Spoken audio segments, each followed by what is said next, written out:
Subscribe to our YouTube channel and click on the bell icon for latest updates. UPSC द्वारा संचालित IAS की परीक्षा एक बहुत ही कठिन परीक्षा है। बावजूद इसके लाखों कैंडिडेट्स हर साल इस परीक्षा में अपीयर होते हैं। ये सभी जानते हैं कि आईएएस यानी कि इंडियन एडमिनिस्ट्रेटिव सर्विस एक बेहतरीन करियर के साथ साथ कैंडिडेट्स को रुतबा और लग्जरी भी देता है। लेकिन क्या हम जानते हैं कि एक आईएएस ऑफिसर की मंथली सैलरी क्या होती है तथा इसके अलावा उन्हें और कौन कौन से बेनिफिट्स मिलते हैं? इस वीडियो के माध्यम से हम आज जानेंगे कि एक आईएएस ऑफिसर की सैलरी और पर्क्स क्या क्या होते हैं।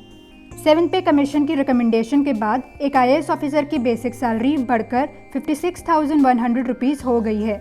बेसिक सैलरी के साथ साथ इन्हें डियरनेस अलाउंस यानी कि डीए, हाउस रेंट अलाउंस यानी कि एचआरए और ट्रैवल अलाउंस यानी कि टीए भी दिया जाता है। हालांकि 6th पे कमीशन के अनुसार एक आईएएस ऑफिसर की बेसिक सैलरी केवल ₹21,000 थी, जो कि 7th पे कमीशन के बाद बढ़ गई है।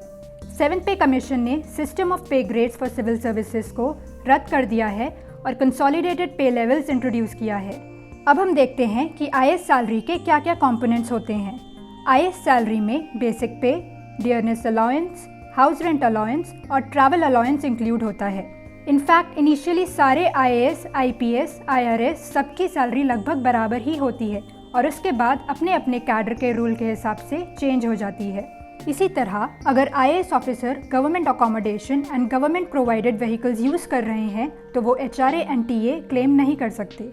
उनकी मंथली सैलरी इस तरह कैलकुलेट होती है।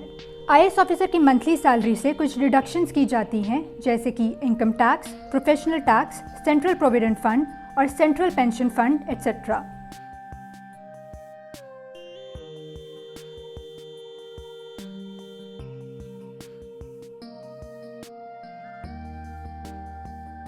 आइए अब हम देखते हैं आईएएस ऑफिसर की प्रमोशंस कैसे होते हैं। स्टार्टिंग में ट्रेनिंग के बाद आईएएस ऑफिसर का पद सब डिविजनल मजिस्ट्रेट होता है। इस पोजीशन पे आईएएस ऑफिसर 3-4 साल रहते हैं और इन 3-4 सालों में उनका बेसिक पे ₹56,100 से शुरू होता है। 3-4 साल के बाद आईएएस ऑफिसर प्रमोशन के लिए एलिजिबल होते हैं और नेक्स्ट पोजीशन होती है एडिशनल डिस्ट्रिक्ट मजिस्ट्रेट की।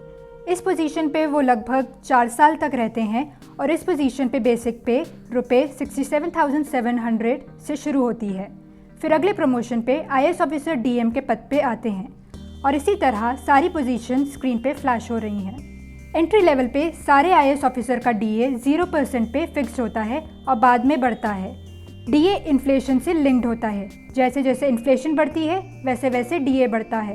डीए साल में 2 बार रिवाइज होता है, जनवरी और जुलाई में। सैलरी के अलावा आईएएस ऑफिसर को काफ़ी सुविधाएं दी जाती हैं, जैसे कि रहने के लिए घर, गाड़ी, security, free electricity, phone, job security, study leave, life time pension और बहुत कुछ, जो कि स्क्रीन पे फ्लैश हो रही है। 7th पे कमीशन से आईएएस सैलरी में काफ़ी बढ़ोतरी हुई है, लेकिन फिर भी प्राइवेट सेक्टर काउंटर पार्ट्स के कंपैरिजन में आईएएस सैलरी अभी भी कम ही है। आईएएस ऑफिसर के पास यूनिक पावर्स एंड अथॉरिटी होती हैं, जिसके बलबूते पे वो कंट्री के डेवलपमेंट एंड प्रोग्रेस के लिए काफ़ी कुछ कर सकते हैं। आईएएस ऑफिसर बनने के लिए हमारा how to prepare for IAS का वीडियो ज़रूर देखें। Subscribe to our YouTube channel, follow us on Facebook, Twitter, Instagram, and visit Careers 360 website for more details.